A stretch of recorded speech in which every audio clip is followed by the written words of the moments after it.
पूरे इन सब दायरे में हम देख रहे हैं क्रिकेट मैच और ये खेल भी आ गया। अब बांग्लादेश की सरकार के साथ इंडिया के वो ताल्लुकात तो अच्छे नहीं है और उनकी सरकार ने क्या किया, उनकी सरकार ने बांग्लादेश क्रिकेट बोर्ड को उस आग में धकेल दिया है। जो पॉलिटिकल टेंशन्स है इंडिया और बांग्लादेश के बीच में वो कुछ टाइम से काफी ज्यादा बढ़ चुकी है। और 9.2 करोड़ में जो खरीदा हुआ था मुस्तफिजुर रहमान, जब उसको बाहर निकाला और बीसीसीआई ने स्टेप लिया कि ना तो इनके साथ व्हाइट बॉल की जो सीरीज होगी अभी वो प्लान होगी, उसको भी रोक दिया, प्लस मुस्तफिजुर रहमान को केकेआर से बोला कि भाई इसको निकालो।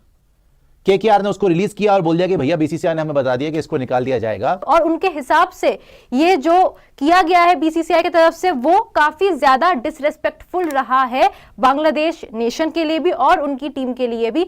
उतना चबाइए जितना हजम कर सकते हैं। ये पाकिस्तान होता, मैं आपको एक हाइपोथेटिकल एग्जांपल देता हूं, ये पाकिस्तान होता, पाकिस्तान थ्रेट करता कि हम नहीं खेलेंगे आईसीसी वर्ल्ड कप और हमारे मैचेस को आप शिफ्ट कीजिए, तो आईसीसी सोचता, क्योंकि पाकिस्तान कहीं ना कहीं आईसीसी की मजबूरी है। इंडिया पाकिस्तान मैच जो है उस पर रेवेन्यू टिका होता है, ये बांग्लादेश है। बट मुझे सिर्फ एक चीज की फिक्र है, ठीक आज बीसीसीआई ने ठीक किया और क्योंकि वो शाहरुख खान थे तो उनको टारगेट करना बड़ा आसान था। सर एक टीम है एमआई एमिरेट्स, उसमें भी साकिब अल हसन खेल रहे हैं और इंडियन बेस्ड फ्रेंचाइजी है, लेकिन यहां पर क्या है, जो कन्वीनियंस है, हमें दिखा शाहरुख खान, हमें दिखा कोलकाता नाइट राइडर्स, तो हमने शाहरुख खान पर चढ़ाई कर दी। अब बांग्लादेश अगर यह कहता है कि हम नहीं खेलेंगे वर्ल्ड कप अगर हमारे मैचेस शिफ्ट नहीं हुए, तो यकीन मानिए बांग्लादेश इस वर्ल्ड कप से बाहर हो सकता है। बांग्लादेश क्रिकेट बोर्ड जो है वो अफोर्ड नहीं कर सकता आईसीसी या फिर बीसीसीआई से लड़ाई, क्योंकि उनके पास पैसे नहीं है, वो जमीन पर आ जाएंगे, उनकी क्रिकेट जो है बर्बाद हो जाएगी। बट दिक्कत वहां पर क्या है, वहां पर इंटरिम गवर्नमेंट है और गवर्नमेंट ने ये कहा है कि आप कीजिए, तो आपको करना पड़ेगा। आईसीसी ड्यू डिलीजेंस करेगा, आईसीसी कहेगा ठीक है आपकी सिक्योरिटी का थ्रेट है, हम एक रेकी के लिए टीम भेज देते हैं, उसमें आप हो सकता है बांग्लादेश की मैनेजमेंट के लोग भी डाल दें। फिर उसके बाद ये कहा जाएगा नहीं यहां पर तो सब कुछ है, आपको सिक्योरिटी मिलेगी। अब फिर बांग्लादेश के पाले में गेंद आ जाएगी। मतलब मैं अभी भी कहता हूं कि लोग कह रहे हैं कि आईसीसी के पाले में, आईसीसी के पाले में नहीं है, सारा का सारा खेल अभी भी बांग्लादेश के पाले में रहेगा। 1 महीने का वक्त है, अब पता नहीं इस 1 महीने में क्या होता है, लेकिन अगर बांग्लादेश अड़ा रहा कि हमें श्रीलंका में ही हमारे मैचेस कराए जाएं, ऐसा होगा नहीं अर्पिता, क्योंकि आप इंडिया होस्ट है, श्रीलंका को होस्ट, अपना हाइब्रिड मॉडल पाकिस्तान के मैचेस, बट बांग्लादेश के मैचेस का मतलब है कि 3 और टीमें फिर वहां जाएंगी, ऐसा नहीं होगा। सो बांग्लादेश ने क्योंकि उनकी सरकार इसके अंदर कूदी है, अब उनकी सरकार और भारतीय सरकार कि अगर ताल्लुकात अच्छे होते तो शायद ये मसला सुलझा लिया जाता। पता नहीं कौन से बोर्ड ऑफ डायरेक्टर थे इनके, वहां बोर्ड भी होता है, मेरे को तो पहली बार पता चल रहा है कि वहां पे भी डायरेक्टर हो सकते हैं। उन्होंने रेजोल्यूशन पास करा कि जी हम तो हिंदुस्तान जाएंगे नहीं, T20 वर्ल्ड कप खेलने हम जाएंगे ही नहीं हिंदुस्तान। मेरे को ये नहीं समझ में आती कि ये जो इतने बड़े बड़े बड़के मार रहे हैं कि हम भी हिंदुस्तान नहीं जाएंगे। यार इंडिया पाकिस्तान तो प्रियांशु समझ में आती है, हाँ। इंडिया पाकिस्तान पूरी दुनिया देखना चाहती है, इंडिया पाकिस्तान बड़ा मैच है, सबसे ज्यादा पैसे वाला मैच है, थोड़ा सा वो एक बिजनेस ट्रांजैक्शन की तरफ से अपना वेट दिखाए, फिर भी समझ में आती है कि पाकिस्तान इंडिया का मैच बहुत देखे जाने वाला मैच है। बांग्लादेशियों पर कुछ थूकता नहीं यहाँ पे, बांग्लादेशी का मैच देखता कौन है यार? बांग्लादेश कह रहा हम नहीं आएंगे, अब तुम्हें पूछता कौन है? तुम खेलो, इथोपिया खेले, युगांडा खेले, मतलब यार ना तुम 3 में ना 13 में कह रहे हो हम नहीं आएंगे। अबे तुम नहीं भी आओगे तो किसी को पता ही नहीं चलेगा भाई कि तुम नहीं हो, तुम हो कौन? तुम कहीं पे भी खेलो दुनिया में, nobody gives a damn who the hell are you। Pakistan को तो चलो इंडिया पाकिस्तान गेम होती है, बड़ी गेम होती है, अगर बांग्लादेश नहीं आएगा तो क्या फर्क पड़ जाएगा? तुम्हें तो आईसीसी को उठा के बाहर फेंक देना चाहिए कि निकलो बाहर जाओ, फिर T20 वर्ल्ड कप मत खेलो, किसी को कोई फर्क नहीं पड़ेगा भाई। तुम क्या समझ रहे हो अपने आप को? वर्ल्ड कप में ऐसा तो नहीं हो सकता है कि बांग्लादेश की टीम इंडिया आएगी और हम लोग इनको बाहर निकाल देंगे, ऐसा कुछ तो नहीं होने वाला। बट स्टिल हमने अपने साइड से एज अ नेशन स्टैंड लिया है, तो बांग्लादेश ने भी जो है अपने साइड से एज अ नेशन यहाँ पर स्टैंड लिया है और कोई फर्क नहीं पड़ता कहीं भी ये लोग खेले, हारना तो इनको है ही। लेकिन सर मैं ये सिर्फ इतना जानना चाहता हूं, वो पाकिस्तान हो वो बांग्लादेश हो, हम उनके साथ रिश्ते बाकी नहीं खत्म कर सकते, बट क्रिकेट से क्यों होता है? हर वक्त हम ये क्यों सोच लेते हैं कि चलो क्रिकेट से ही शुरू करें?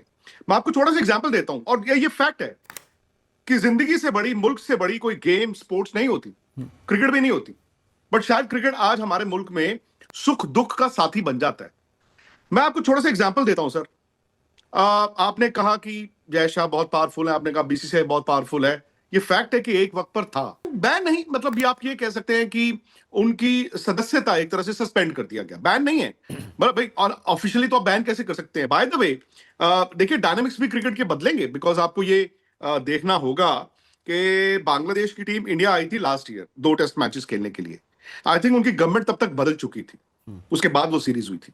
फिर लास्ट ईयर इंडिया ने वहां पर जाना, इस मतलब पिछला 25 में इंडिया ने वहां पर जाना था एक वनडे सीरीज T20 खेलने, फिर उसको 1 साल के लिए मुलतवी कर दिया गया। कल ही बांग्लादेश क्रिकेट बोर्ड ने 2026 में तारीखों का ऐलान कर दिया। ऑब्वियसली वो होंगे नहीं, क्योंकि वो अब जब आप इस तरह की बात होती है तो बोर्ड का रिश्ता ही नहीं रहता, मतलब मुश्किल हो जाता है, अनलेस वहां पे जब नई सरकार बने तो वो सरकार प्रो इंडिया हो। देखिए, अगर टीम के ऊपर तो कोई इम्पैक्ट नहीं पड़ेगा, क्रिकेट पे कोई फर्क नहीं पड़ता, पर मुझे लग रहा है कि ये जो डिबेट है, ये जो सारा मुद्दा है, ये इतनी जल्दी आप कहां से एस्केलेट कर रहा है। आपको पता है सरकार को ज्यादा हमारे से मैच्योर है, उन्हें पता है कि किस तरह से हैंडल करना है। आपने सिर्फ इसको एक टोकनिज्म बना के इसको इतना बड़ा मुद्दा बना दिया, देशद्रोही बना दिया। ना तो शाहरुख खान ने चूज किया था, इस प्लेयर के ऊपर 4 और टीमों ने भी दाव लगाया था, उनको नहीं मिली, और शाहरुख खान अकेले तो पार्टनर है नहीं है। तो मुझे लगता है कि ये सिर्फ उनको टारगेट करना गलत बात है। बांग्लादेश को आपने स्क्वीज करना है या अपना अनहैप्पीनेस दिखानी है तो वो दिखा सकते हैं। अब आप देखिए, जैसे अमेरिका में कितने हेट क्राइम होते हैं इंडियंस के अगेंस्ट। पिछले साल में मेरे ख्याल 28 है, जिसमें 6 है हिंदू हैं जिनको टारगेट किया गया। आपने अमेरिका से अपना नाता तोड़ा या उनके खिलाफ बोले हैं कोई? तो ये जो ईगो है ना, हमेशा आप अपने वीक को दिखाते हैं, कभी अपने ऊपर वाले को ईगो नहीं दिखाते हैं। और अगर ऐसा ही अगर ये तर्क रहे तो मैं कहता हूं कि इंडिया में भी होता है, क्रिश्चियंस की लिंचिंग हुई है, मुस्लिम्स की हुई है, अगर उसको लेके दुनिया भर हमारे को ऑस्ट्रेसाइज कर दे। बीसीसीआई का क्या, मैं तो गवर्नमेंट की बात कर रहा हूं, मैं लोगों की बात कर रहा हूं। बीसीसीआई ने तो बिल्कुल सही किया है, उन्होंने देखा सेंटीमेंट क्या है और उन्होंने उनको, ये अभी तो आईपीएल को दूर है, तो अब ये अगर ऐसा होता, अगर पता होता कि बांग्लादेश के साथ 1 महीने में इस कदर हमारे रिलेशन होंगे, तो वो ऑक्शन में बांग्लादेश के प्लेयर्स को डालते ही नहीं, जैसे पाकिस्तान को है। पर उनको एकदम से सरकार से पहले, जैसे कहते हैं ना, more loyal than the king, आप उनसे पहले ही निकल पड़े हैं और एक टारगेट लेके अगर उनको निकाल भी दिया तो इससे क्या आप खुश हो गए? मेन मुद्दा तो वही रहा। दोस्तों, जैसे कि आपको पता है, इंडिया में होने वाले T20 मैचेस का बांग्लादेश ने बॉयकॉट कर दिया है। रिपोर्ट्स के मुताबिक बांग्लादेश बोर्ड इंडिया के रवैये और शेड्यूलिंग से नाराज था। फैंस कह रहे हैं बांग्लादेश को हमेशा इग्नोर किया जाता है और अब सीधा मैसेज दे दिया गया है। इंडियन मीडिया भी डिवाइडेड है, कोई पॉलिटिकल प्रेशर कह रहा है, कोई बोल्ड डिसीजन कह रहा है। लेकिन सवाल ये है, इस बॉयकॉट से ज्यादा नुकसान किसका होगा? आप क्या सोचते हो? कमेंट में बताओ और चैनल को सब्सक्राइब करो फॉर मोर क्रिकेट रिएक्शन।